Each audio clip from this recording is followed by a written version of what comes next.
महाराज जी, भगवान पर पूरा विश्वास, इसका क्या तात्पर्य है?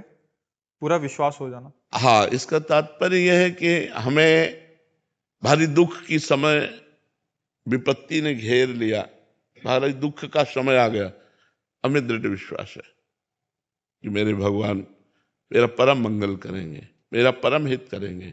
ये दुख नहीं है, ये विपत्ति नहीं, भगवान का किया हुआ विधान, इसमें परम मंगल होगा। जैसे एक श्री दाम नाम के भगत थे, श्री दाम नाम था उनका। वो भगवान के परम भक्त थे और निष्काम भक्त थे। तो उनको पहले एक राज कर्मचारी के यहाँ नौकरी मिली। उनकी निष्कामता देखकर मंत्री जी ने अपने पास रख लिया और निष्कामता और प्रवीणता देखी तो बादशाह के सामने पेश कर दिया। तो बादशाह ने उनको निष्कामता के कारण ही खजांची बना दिया। अब वो इतने दयालु हृदय के थे, विश्वास की बात कहता हूं, इतने दयालु हृदय के थे कि जैसे कोई आया और कहा श्री राम जी हमारी बेटी का ब्याह है, तो खजाने से चुपचाप रुपया लेके दे देते। कोई बीमार है, कोई गरीब है, कोई भूखा है, ऐसे परेशान लोगों की वो सेवा करने लगे, खजानती थे। और ये बात काजी को पता चले तो वैसे ही वो जलता था कि इतने उच्च कोटि के पद पर बैठ गया। उसने तुरंत बादशाह से शिकायत की कि श्री राम आपके खजाने को आपकी बिना अनुमति के लोगों को बांट रहा है। उनको बुलाया गया तो अब झूठ तो बोलेंगे नहीं, तो उनका हुजूर हम किसी को दुखी नहीं देख सकते, इसलिए तो उनका अनुमति लेनी चाहिए। बात तो सही है, अनुमति लेनी चाहिए। तो आप अपराधी हो ना, अनुमति तो नहीं ली। तो उनका तो काजी से कहा तुम इसकी दंड विधान करो। तो उनका फांसी की सजा, वो तो जल ही रहा था, तुरंत फांसी की सजा। उनको विश्वास था भगवान परम मंगल भवन है, अमंगल होने ही नहीं दे सकते। अब बादशाह की तरफ से फांसी की सजा पास हो गई और उनको हथकड़ी बीड़ियों से जकड़ लिया गया और बद के स्थान के लिए ले जाने के लिए पहले उनको घुमाया गया बाजार से होते हुए कि अपराधी, इन्होंने ये अपराध किया इसलिए इनको फांसी की सजा। इधर उनको ले गए, इधर जो है एक झोली टांगे हुए श्याम वर्ण का 14 वर्ष का बालक आकर खड़ा हुआ और कहा सलाम हुजूर। देखा तो देखते ही आश्चर्यचकित हो गए, इतना सुंदर रूप। बोले कौन हो? तो बोले मैं श्री राम का नौकर हूं। कैसे आए हो? बोले हिसाब चुकाने आया हूं, खजाने का तुम्हारा जो भी चला गया है। वो ऐसे झोली पलटाई तो वो दिव्य हीरे कि एक हीरे की कीमत उसके खजाना पूरा नहीं। कहा सब रख लो और तुरंत मेरे मालिक को छोड़ दो। उसके होश खराब हो गए, नौकर में इतनी सामर्थ। और वो तुम्हारा नाम क्या है? उन्होंने कहा बिट्ठू। और इधर उनसे पूछा गया कि अब आखिरी तुम्हारी इच्छा क्या है?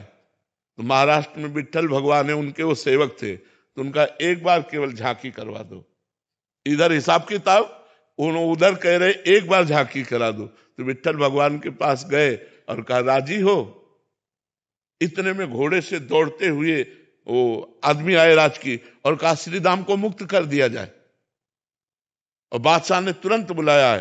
तो बादशाह ने बुलाया और कहा कि वो तुम्हारा नौकर वो हीरे डालकर पता नहीं कहां चला गया, मैं दोबारा देखना चाहता हूं, एक बार उसका दीदार करना चाहता हूं। तुम इतने धनी थे, हमें क्या पता कि हम तुम्हारे गुलाम बन सकते हैं, ऐसे हीरे तुम्हारे पास हैं, तुम्हारा नौकर लेकर के आया, तुम पहले क्यों नहीं बताया? तो उनका हुजूर हम आपके ही नौकर हैं, हमारा कोई नौकर नहीं है, आप विश्वास मान। बोले कैसे विश्वास मान? वो कह के गया। बोले क्या नाम बताया? बोले बिट्ठू। अरे बोले महाराज वो हमारे विट्ठल भगवान है, वो हमारे इष्ट है, वो इसलिए तो वो रो पड़ा। उसने कहा एक बार दीदार करा दो। बोले हमारी सामर्थ्य नहीं, वो स्वतंत्र है, अगर वो चाहे तो दर्शन दे सकते। मैं तो विश्वास कि जो मैं धर्म का कार्य कर रहा हूं, भले फांसी मिली है लेकिन भगवान मेरी रक्षा करेगा। तो भगवान ने रक्षा की कि नहीं? हमारी अंतिम स्थिति तक विश्वास नहीं टूटना चाहिए। एक सांसारिक गाने में भी है, ऐसी शक्ति हमें देना दाता मन का विश्वास। हाँ मन का विश्वास। हे भगवान मुझे ऐसी सामर्थ्य प्रदान कीजिए कि किसी भी परिस्थिति में मेरा विश्वास न टूटे, मेरा विश्वास पूरा। जैसे एक जमींदारी पहले चलती थी, तो बड़ा अत्याचार करते थे गरीबों के ऊपर जमींदार लोग। तो एक गरीब केवट था, तो उसने कुछ रुपए अपनी बेटी के ब्याह के ले लिए थे। तो साल 2 साल में मेहनत करके पैसा एकत्रित किया और जमींदार को दे दिया, जाके अपनी खेती से कमा के। जमींदार ने वो रुपया लिया और फाइल से नाम नहीं काटा, कर्जा का जो हिसाब था वो काटा नहीं। 2-4 महीने बाद उसके आदमी गए और कहा जमींदार साहब ने बुलाया है। तो जमींदार ने कहा कर्जा दीजिए। तो उनका साहब हम तो दे गए थे आपको। अरे बोले व्यर्थ की बात करते हो, हमारी कॉपी में वैसे लिखा अभी कटा नहीं। बोले आप अब ना काटो तो आपकी बात, वैसे तो हम दे गए थे। अब वो जमींदार अपने हठ में, वो अपने हठ में। तो जमींदार ने रिपोर्ट कर दी और वो मुकदमा पहुंचा। जमींदार ने रजिस्टर पेश किया, पूरा ज्यों का त्यों। अब वो गरीब आदमी, उसने कहा साहब हमने दे दिया है। तो बोले गवाही? तो उनका रघुनाथ जी, रघुनाथ जी अर्थात भगवान राम, तो उनका रघुनाथ जी। तो बोले अगली पेशी में रघुनाथ को लिवा के लाना। उसने कहा हाँ ठीक है। एकांत में गया और रोया कि हम गरीब आदमी हैं और हमारे परिवार का पोषण उसी खेती से होता है। प्रभु यदि आपने गवाही न दी तो हमारा तो सब बर्बाद हो जाएगा, हमारी बात झूठी हो जाएगी। आप कहां नहीं हो? जिस समय वो पैसा दिया था उस समय आप थे, क्योंकि आप सर्वत्र हैं तो आप उस जगह भी थे, इसलिए आपको गवाही देनी पड़ेगी। पहुंचा, उनका अपनी गवाही पेश करो। तो उनका बुलाओ, उसका नाम रघुनाथ है। रघुनाथ हाजिर हो। लाठी टेकते हुए आए और जमींदार से कहा 100 का नोट हुआ, 200 का नोट हुआ, इतने सोने के सिक्का उस जगह तुम्हारे रखे, वो इसी के तो दिए हुए हैं, हमने देखा। उसके होश उड़ गए, उसके होश उड़ गए कि ये तो बिल्कुल। और अब जमींदार की भगवान के सामने हिम्मत नहीं, जब आंख में आंख डाल के बात की ना तो उसकी हिम्मत नहीं। बोले हाँ हाँ हाँ हाँ।